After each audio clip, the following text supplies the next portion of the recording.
Welcome to TTG Tidbits, a series where we cover quick tips and tricks to help improve your DIY digital marketing skills in 2 minutes or less. Today, I'm going to be giving you a quick overview on the Broken Link Checker plugin for WordPress.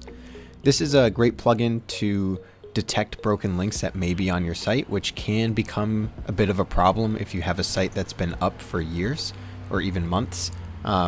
So if you don't know how to install plugins, we will link in the description a video on how to install and update plugins on your WordPress website.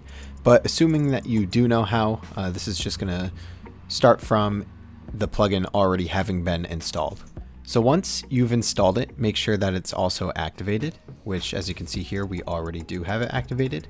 And then go to Tools on your toolbar on the left-hand side and scroll down to Broken Links. The plugin will take you straight to a list of the links that it thinks are broken. So as you can see here, there's a broken link and it's marked as broken because there's actually a space in the URL itself. And it's also going to give you a rundown of what the link is linked to, as well as the page that it's on. So if I open this page in a new tab here and I scroll down a little bit, you'll see the link right here. And when I click it, nothing happens because it doesn't work. So I'm going to go ahead and hover over it and click the unlink button, and it's going to ask you if you want to make sure that you want to remove it, and you click OK, and then it goes ahead and removes it for you.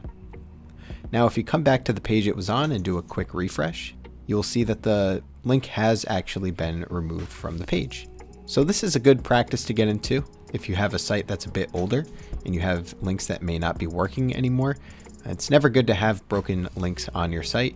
So if you can check this, once a month or even once a quarter, it can greatly help the user experience on your website.